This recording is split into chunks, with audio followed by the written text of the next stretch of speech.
ಶ್ರೀ ಗುರು ಬಸವಲಿಂಗಾಯ ನಮಃ. ವಿಶ್ವಗುರು ಜಗಜ್ಯೋತಿ 12ನೇ ಶತಮಾನದ ಪ್ರಧಾನಮಂತ್ರಿ ಅನುಭವ ಮಂಟಪ ಸ್ಥಾಪನೆ ಮಾಡುವುದರ ಮೂಲಕ ಸರ್ವಸಮಾನತೆಗಾಗಿ ಸಕಲ ಜೀವಾತ್ಮರ ದೇಶಿಗಾಗಿ ದೇಹವೇ ದೇವಾಲಯ ಎಂದು ಈ ಜಗತ್ತಿಗೆ ಸತ್ಯವನ್ನು ತಿಳಿಸಿದ ಕ್ರಾಂತಿಯೋಗಿ ಮಹಾತ್ಮ ಬಸವಣ್ಣನವರನ್ನು, ವಿಶ್ವಜ್ಯೋತಿ ಅಕ್ಕ ಮಹಾದೇವಿಯರವರನ್ನು, ಸಕಲ ಶಿವ ಶರಣರನ್ನು ಎನ್ನ ಹೃದಯ ಮಂದಿರದಲ್ಲಿ ನಿಲ್ಲುತ್ತಾ ಭಾರತೀಯರೆಲ್ಲರಿಗೂ ಅನುಭವ ಮಂಟಪ, ಶರಣರ ನಾಡು, ಬಸವ ಕಲ್ಯಾಣದ ಭೂಮಿಯಿಂದ ಇಡೀ ಭಾರತ ದೇಶದಲ್ಲಿರ್ತಕ್ಕಂತಹ 145 ಕೋಟಿ ಭಾರತೀಯರಿಗೆ ಈ ಮುಂಜಾನೆಯ ಶರಣ. ಒಂದು ಮಹಾತ್ಮ ಬಸವಣ್ಣನವರ ವಚನ. ಕೃತಯುಗದಲ್ಲಿ ಕೇದಾರವೆಂಬ ಮೂಲಸ್ಥಾನ, ತ್ರೇತಾಯುಗದಲ್ಲಿ ವಾರಣಾಸಿ ಎಂಬ ಮೂಲಸ್ಥಾನ, ದ್ವಾಪರ ಯುಗದಲ್ಲಿ ವಿರೂಪಾಕ್ಷನೆಂಬ ಮೂಲಸ್ಥಾನ, ಈ ಕಲಿಯುಗದಲ್ಲಿ ಪರ್ವತಗಳೆಂಬ ಮೂಲಸ್ಥಾನ. ಈ ನಾನಾ ಸ್ಥಾನಗಳಿಗೆ ಮುಟ್ಟದೆ ಜಂಗಮವೇ ಲಿಂಗವೆಂದು ನಂಬಿದೆ ನಾನು ಕೂಡಲ ಸಂಗಮ ದೇವ. ಈ ವಚನ ಇವತ್ತು ನಮ್ಮ ದೇಶದಲ್ಲಿರ್ತಕ್ಕಂಥ ರಾಜಕಾರಣಿಗಳು ಧರ್ಮದ ಹೆಸರು ಹೇಳಿಕೊಂಡು ಜನರಿಗೆ ನಾವು ಜ್ಞಾನ ಕೊಡ್ತೀವಿ ಅಂತ ಹೇಳ್ತಕ್ಕಂಥವ್ರು, ಸಾಮಾಜಿಕ ಕಾರ್ಯಕರ್ತರು, ದೇಶಭಕ್ತಿ ರಾಷ್ಟ್ರಭಕ್ತಿಯ ಬಗ್ಗೆ ಮಾತನಾಡ್ತಕ್ಕಂಥವ್ರು ಎಲ್ಲರೂ ಈ ವಚನವನ್ನು ಓದಬೇಕು, ಅರ್ಥ ಮಾಡಿಕೊಳ್ಳಬೇಕು. इस वचन का भाव क्या होता है? कृतयुगದಲ್ಲಿ केदारವೆಂಬ ಮೂಲಸ್ಥಾನ. कृतयुग में केदारनाथ में ही भगवान है. वहाँ गए तो आपको मुक्ति मिलेगा, वहाँ गए तो आपको दर्शन मिलेगा, ऐसा कहा गया. कृतयुगದಲ್ಲಿ केदारವೆಂಬ ಮೂಲಸ್ಥಾನ, त्रेतायुगದಲ್ಲಿ वाराणसी ಎಂಬ ಮೂಲಸ್ಥಾನ. त्रेतायुग में वाराणसी में ही भगवान है, वहाँ मरे तो हमको मुक्ति मिलता, ऐसा कहा गया. द्वापर युगದಲ್ಲಿ ವಿರೂಪಾಕ್ಷನೆಂಬ ಮೂಲಸ್ಥಾನ.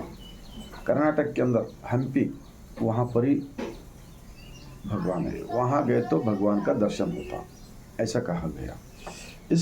ಈ ಕಲಿಯುಗದಲ್ಲಿ ಪರ್ವತಗಳೆಂಬ ಮೂಲಸ್ಥಾನ. ಈ ಕಲಿಯುಗದಲ್ಲಿ ಎಲ್ಲೆಲ್ಲಿ ಸರ್ಕಾರಿ ಗುಡ್ಡಗಾಡುಗಳಿವೆಲ್ಲ, ಸುಂದರವಾದ ವಾತಾವರಣ, ಅದು ಪ್ರಕೃತಿದ ವಾತಾವರಣ, ಅಲ್ಲೆಲ್ಲವನ್ನು ಕಬ್ಜಾ ಮಾಡ್ಕೊಂಡು ಅಲ್ಲೊಂದು ಗುಡಿ ಕಟ್ಟಿ ಇಲ್ಲೇ ದೇವರಿದ್ದಾನೆ ಅಂಥೇಳಿ ಜನರಿಗೆ ಒಂಥರ ಸುಳ್ಳು ಒಳ್ಳು ವಿಚಾರವನ್ನು ಸೇರಿಸ್ತಕ್ಕಂಥದ್ದು. ಪರ್ವತಗಳೆಂಬ ಮೂಲಸ್ಥಾನ.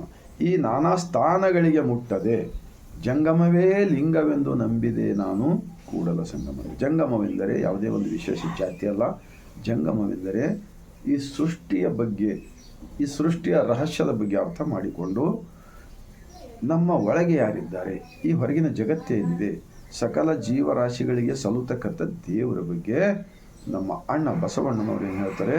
ನನ್ನ ಸಮಾಜವೇ ನನ್ನ ದೇವರು, ನನ್ನ ಅಕ್ಕಪಕ್ಕದಲ್ಲಿರ್ತಕ್ಕಂಥವ್ರೆಲ್ಲರೇ ನನ್ನ ದೇವರು, ಅವ್ರ ಜೊತೆ ನಾವು ಪ್ರೀತಿಯಿಂದ ಬದುಕೋಣ, ಈ ಥರ ಕಲಿಸಿದಾರಲ್ಲ. ಇವತ್ತ ನಾವು ನ್ಯೂಸಲ್ಲಿ ಕೇಳ್ತಾ ಇದ್ದೀವಿ, ಪೆಟ್ರೋಲ್ ಖರ್ಚು ಮಾಡಬೇಡ್ರಿ, ಊಟ ಮಾಡೋ ಎಣ್ಣೆ ಖರ್ಚು ಮಾಡಬೇಡ್ರಿ, ಅಲ್ಲಿಗೆ ಹೋಗಬಾರ್ದು ಇಲ್ಲಿಗೆ ಹೋಗಬಾರ್ದು ಅಂತ ಹೇಳ್ತಾರಲ್ಲ.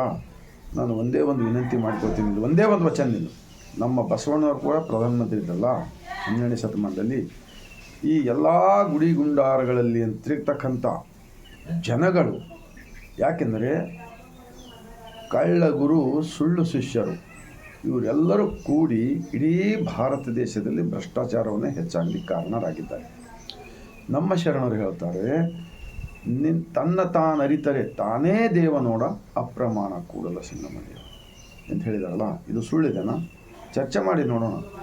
ಈ ಥರ ಶಾಲೆಗಳಿಗೆ ಹೋಗ್ತಕ್ಕಂಥ ಮಕ್ಕಳಕ್ಕಿಂತ ಹೆಚ್ಚಿಗೆ ವಾಹನಗಳು ಎಲ್ಲಿ ಹೋಗ್ತವೆ ಅಂದರೆ ತೀರ್ಥಕ್ಷೇತ್ರ, ಧರ್ಮಸ್ಥಳ, ಚಾರ್ಧಾಮ, ಅಲ್ಲಿ ದೇವರಿದ್ದಾನೆ ಇಲ್ಲಿ ದೇವರಿದ್ದಾನೆ ಅಂತೇಳಿ ಇದನ್ನು ಸುಳ್ಳು ಪ್ರಚಾರ ಮಾಡಿದವ್ರು ಯಾರಿದ್ದಾರಲ್ಲ, ಇವತ್ತು ಅವರೇ ಅನ್ನೋದಲ್ಲ, ಜನರಿಗೆ ಅದು ಬಿಡಿರಿ ಇದು ಬಿಡಿ ಅಂಥೇಳಿ ಹೇಳ್ತಾ ಇದ್ದದನ್ನು ನೋಡಿ ನಮಗೆ ಒಂಥರ ನೋವು ಕೂಡ ಆಗ್ತಾಯಿದೆ, ಒಂದು ಸ್ವಲ್ಪ ನಗುನು ಬರ್ತಾಯಿದೆ. ಆ ಕಾರಣಕ್ಕಾಗಿ ಯಾವುದು ಸತ್ಯವಿದೆ ಆ ಸತ್ಯವನ್ನು ನಾವು ಅರಿತುಕೊಳ್ಳಲು, ನಮ್ಮ ಮನದಲ್ಲಿ ಶಾಂತಿಯನ್ನು ನೆಲೆಸಿಕೊಳ್ಳಲು ಮಹಾತ್ಮ ಬಸವಣ್ಣವರು ಹೇಳ್ತಾರೆ ಇನ್ನೊಂದು ವಚನ, ಮಡಿಕೆ ಮಾಡುವಡೆ ಮಣ್ಣೇ ಮೊದಲು, ತೊಡಿಗೆ ಮಾಡುವಡೆ ಹೊನ್ನೇ ಮೊದಲು, ಶಿವ ಪಥವನ್ನು ಅರಿವಡೆ ಗುರುಪಥವೇ ಮೊದಲು, ನಮ್ಮ ಕೂಡಲ ಸಂಗಮ ದೇವನನ್ನು ಅರಿವಡೆ ಶರಣರ ಸಂಘವೇ ಮೊದಲು ಅಂತ ಹೇಳಿದ್ರಲ್ಲ. ಶರಣರ ಸಂಘ, ದೇವರೆಂದರೆ ಎಲ್ಲರೂ ಒಂದು ಕಡೆ ಸೇರಿ ಬಸವ ಮಂಟಪ ಆಗಲಿ, ಅನುಭವ ಮಂಟಪಗಳನ್ನು ಸ್ಥಾಪನೆ ಮಾಡಿಕೊಂಡು ಅಲ್ಲಿ ದಿನನಿತ್ಯ ಧ್ಯಾನ, ಪ್ರಾರ್ಥನಾ, ವಚನಗಳ ಚಿಂತನೆಯನ್ನು ಮಾಡಿದರೆ ಈ ದೇಶದ ಎಲ್ಲ ಸಮಸ್ಯೆಗಳಿಗೂ ಪರಿಹಾರ ಸಿಗುತ್ತದೆ ಎಂದು ಇದನ್ನು ಹೇಳೋದು ಬಿಟ್ಟು, ಈಗ ಲಂಡನ್ನಲ್ಲಿ ಬಸವಣ್ಣವ್ರ ಮೂರ್ತಿ ಉದ್ಘಾಟನೆ ಮಾಡಿದರು, ಮತ್ತು ಅಮೆರಿಕಾದಲ್ಲಿ ಬಸವಣ್ಣವ್ರ ಬಗ್ಗೆ ಕೊಂಡಾಡಿದರು. ಎಲ್ಲ ಈ ಥರ ಈ ಜನಗಳೇನಿದ್ದಾರಲ್ಲ ಕೆಲವು, ಎಲ್ಲ ಸತ್ಯವನ್ನು ಅರಿತರೂ ಕೂಡ ಈ ಮುಗ್ಧ ಭಾರತೀಯರಿಗೆ ಮೋಸ ಮಾಡ್ತಕ್ಕಂಥದ್ದಿದೆಯಲ್ಲ, ಇದು ಕೈ ಬಿಡಬೇಕು.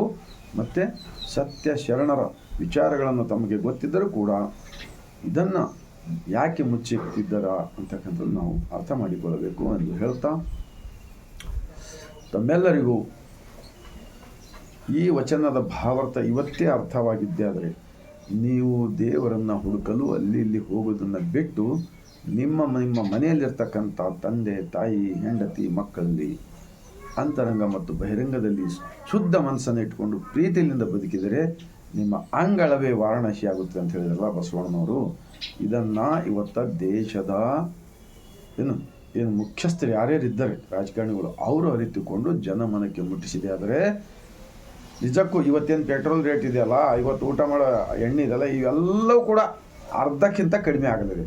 ಯಾಕೆಂದರೆ ಬಹಳಷ್ಟು ಜನಗಳು ವೆಸ್ಟ್ ದೇವ್ರ ಬಗ್ಗೆ ಹುಡುಕಾಡ್ತಕ್ಕಂಥದ್ದು ಇದ್ದಾರೆ. ತಿರುಗಾಡ್ತಕ್ಕಂಥವ್ರು, ಹೋಗ್ತಕ್ಕಂಥ ಸಮಯದಲ್ಲಿ ರಸ್ತೆ ಅಪಘಾತಗಳು ಬರ್ತಕ್ಕಂಥ ಇದನ್ನೆಲ್ಲ ಯಾರು ಇಷ್ಟೆಲ್ಲ ಹಾನಿ ಆದರೂ ಕೂಡ ಇದನ್ನು ಹೋಗ್ಲಿಕ್ಕೆ ಹೇಳ್ತಾರೆ, ಇದನ್ನು ಮಾಡಲಿಕ್ಕೆ ಹೇಳ್ತಾರೆ.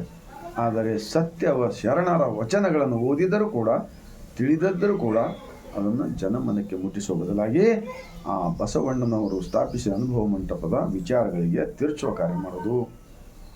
ಮತ್ತು ಬಸವಾದಿ ಶಿವಶರಣರ ಹಿಂದೂ ಸಮಾವೇಶ ಅಂತೇಳಿ ಮಾಡಿ ಅದನ್ನು ಮತ್ತೆ ಕಲಬೆರಕೆ ಮಾಡಿ ಮೂಢ ರೂಢಿಯಲ್ಲಿ ತಳ್ಳುವ ಒಂದು ಕೆಟ್ಟ ಕುತಂತ್ರವನ್ನು ನಡೆಸ್ತಕ್ಕಂಥದ್ದು ಇದ್ದಾರಲ್ಲ, ಇವರು ನಿಜವಾಗಿರ್ತಕ್ಕಂಥ ದೇಶಭಕ್ತರಿದ್ದಾರ? ನನಗಂತೂ ಇವರು ಯಾರು ಕೂಡ ದೇಶಭಕ್ತರಿಲ್ಲ, ಸಮಾಜ ಭಕ್ತರಿಲ್ಲ. ಇವರೆಲ್ಲರೂ ಜನರನ್ನು ಮರಳು ಮಾಡಿ ತಮ್ಮ ಸ್ವಾರ್ಥಕ್ಕಾಗಿ ಮುಗ್ಧ ಬಡವರನ್ನು ಇನ್ನಷ್ಟು ಬಡವರನ್ನಾಗಿ ಮಾಡ್ತಕ್ಕಂಥದ್ದು, ಅಜ್ಞಾನಿಗಳನ್ನಾಗಿ ಮಾಡ್ತಕ್ಕಂಥದ್ದನ್ನು ಮಾಡುವ ದೊಡ್ಡ ಪ್ರಯತ್ನ ಕಳೆದ 12-13 ವರ್ಷಗಳಿಂದ ನಡೀತಾ ಇದೆ. ಇದು ದೇಶಕ್ಕೆ ಗಂಡಾಂತರವಿದೆ. ಜಾತಿ ಭೇದ ಭಾವ ಮೇಲು ಕೇಳಿ ಯಾರು ಮಾಡ್ತಾಯಿದ್ರಪ್ಪ? ಇಂಥವ್ರು ಮಾಡೋರೆಲ್ಲ ನೀವೆಲ್ಲರೂ ದೇಶಭಕ್ತರಾಗ್ತೀರಾ? ಇದೆಲ್ಲ ಜನ ಅರ್ಥ ಮಾಡಿಕೊಳ್ತಾರೆ ಇವತ್ತಿನ ನಾಳೆ. ಆ ಕಾರಣಕ್ಕಾಗಿ ನಾನು ಒಂದೇ ಒಂದು ಹೇಳ್ತೀನಿ, ವಿಶ್ವ ಸಂವಿಧಾನದ ನಾಯಕ, ಜಗತ್ತಿನ ಮೊಟ್ಟ ಮೊದಲನೇ ಅನುಭವ ಮಂಟಪ, ಪ್ರಜಾಪ್ರಭುತ್ವದ ಕೇಂದ್ರ ಪಾರ್ಲಿಮೆಂಟ್, ವಿಶ್ವ ಸಂವಿಧಾನ ಸ್ಥಾಪಕರು ಮಹಾತ್ಮ ಬಸವಣ್ಣನವರು ಮತ್ತು 770 ಜನ ಅಮರಗಣಗಳು, 1,96,000 ಉತ್ಪಾದಕ ವರ್ಗದವರು, ದುಡಿಯುವ ವರ್ಗದವರು, ಅವರು ಬರೆದಿರ್ತಕ್ಕಂಥ ಈ ವಚನಗಳಿವೆ. ನಾಳಿನ ಸಲುವಾಗಿ ಒಂದು ನ್ಯಾಯ ಪೈಸನೂ ಇಟ್ಕೊಂಡಿಲ್ಲವರು ಅವತ್ತಿಂದ ಅವತ್ತೇ. ಅಂತಹ ಒಂದು ಮಹಾನ್ ಶ್ರೇಷ್ಠ ವಿಚಾರಗಳಿಗೆ ತಿರುಚುವ ಕಾರ್ಯ ಮಾಡ್ತಾ ಇದ್ರಲ್ಲ, ನಿಮ್ಮಂಥ ದೇಶದ್ರೋಹಿ ಮತ್ತೆ ಯಾರಿದ್ದಾರೆ ಹೇಳಿ ನೋಡೋಣ? ಎಲ್ಲರೂ ಮರಳಿಲ್ಲ, ವಚನಗಳನ್ನು ಓದ್ತಾ ಇದ್ದಾರೆ. ಇವತ್ತಿನ ನಾಳೆ ಸತ್ಯ ಬಯಲಿಗೆ ಬರಲೇ ಇದೆ. ಅದನ್ನು ಬಯಲಿಗೆ ಬರ್ತಕ್ಕಂಥ ಮುಂಚೆ ನೀವೆಲ್ಲರೂ ಅಲ್ಲಮ್ಮ ಪ್ರಭು, ಅಕ್ಕ ಮಹಾದೇವಿ, ಸಿದ್ದರಾಮೇಶ್ವರರು, ಅಂಬಿಗರ ಚೌಡಯ್ಯ, ಮಡಿವಾಳ ಮಾಚಯ್ಯ, ಮಾದಾರ ಚೆನ್ನಯ್ಯ, ಡೋಹರ ಕಕ್ಕ ಎಲ್ಲ ಶರಣರು ಬಸವಣ್ಣನವರನ್ನು ಧರ್ಮಗುರು ಅಂತ ಒಪ್ಪಿಕೊಂಡಿದ್ದಾರೆ. ನೀವು ಕೂಡ ಒಪ್ಪಿಕೊಂಡು ಇದ್ದಿದ್ದು ಇದ್ದ ಹಾಗೆ ನೀವು ನಡಿಲಿಕ್ಕಾದ್ರೆ, ಆಚರಣೆ ಮಾಡಲಿಕ್ಕಾದ್ರೆ ಬಂದಿದ್ದರೆ ಮಾಡಿ, ಇಲ್ಲತಿ ಬಿಡಿ. ಆದರೆ ಸುಳ್ಳನ್ನು ಪ್ರಚಾರ ಮಾಡೋದು ಬಿಡಬೇಕು. ದೇಶದ ಜನತೆಗೆ ಮೋಸ ಮಾಡೋದನ್ನು ಬಿಡಬೇಕು. ಮತ್ತು ವೆಸ್ಟ್ ಖರ್ಚು ಮಾಡ್ತಕ್ಕಂಥದ್ದು ಏನಿದೆಯಲ್ಲ ಅದನ್ನು ಮೊದಲು ಹೇಳಿ. ಈ ಸಿನಿಮಾಗಳಲ್ಲಿ ಹೊಡಿ ಬಡಿ ಕಡಿ ಸಿನಿಮಾ ತೋರಿಸೋದಾಗಲಿ, ಒಬ್ಬರ ಮನಸ್ಸಿನ ದ್ವೇಷ ಹುಟ್ಟತಕ್ಕಂಥ ಸಿನಿಮಾ ತಯಾರು ಮಾಡೋದಾಗಲಿ, ಇವೆಲ್ಲವೂ ಕೈ ಬಿಡಬೇಕು ಅಂಥೇಳಿ ವಿನಂತಿಸ್ಕೊಳ್ತಾ, ಈ ಭಾರತ ದೇಶದಲ್ಲಿರ್ತಕ್ಕಂಥ 145 ಕೋಟಿ ಭಾರತೀಯರಿಗೆ ಇಂತಹ ವಚನದ ವಿಡಿಯೋಗಳನ್ನು ತಲುಪಿಸುವ ಕಾರ್ಯ ಮಾಡುವಿರಿ. ಮತ್ತು ನಮ್ಮ ಅಂತರಂಗದಲ್ಲಿ ಈ ವಚನದ ವಿಡಿಯೋ ಆತ್ಮ ಅವಲೋಕನ ಮಾಡಿಕೊಳ್ಳಿರಿ. ಮಣ್ಣು ಬಿಟ್ಟು ಮಡಿಕೆ ಇಲ್ಲ, ತನ್ನ ಬಿಟ್ಟು ದೇವರಿಲ್ಲ ಇಲ್ಲ ಇಲ್ಲ ಅಂಥೇಳಿ ಕಳೆದ 27 ವರ್ಷದಿಂದ ನಾನು ಎಲ್ಲ ಬಿಟ್ಟುಕೊಟ್ಟಿನಿ. ಇದು ನೆಮ್ಮದಿಯ ಜೀವನವಿದೆ ಅಂಥೇಳಿ ನಾನು ಕೂಡ ಎಲ್ಲರೂ ಅರಿತುಕೊಳ್ಳಲಿ ಎಂಬ ಒಂದೇ ಉದ್ದೇಶಕ್ಕಾಗಿ ಈ ವಿಡಿಯೋ ಮಾಡಿದ್ದೇನೆ ಎಂದು ಹೇಳುತ್ತಾ ಮತ್ತೊಮ್ಮೆ ಸರ್ವರಿಗೂ ಬಾಗಿದ ತಲೆ ಮುಗಿದ ಕೈಯಿಂದ ಬಸವನಾಡಿನಿಂದ ಶರಣರ ನಾಡಿನಿಂದ ಅನುಭವ ಮಂಟಪದಿಂದ ಬಸವ ಕಲ್ಯಾಣದಿಂದ ಸರ್ವರಿಗೂ ಶರಣ.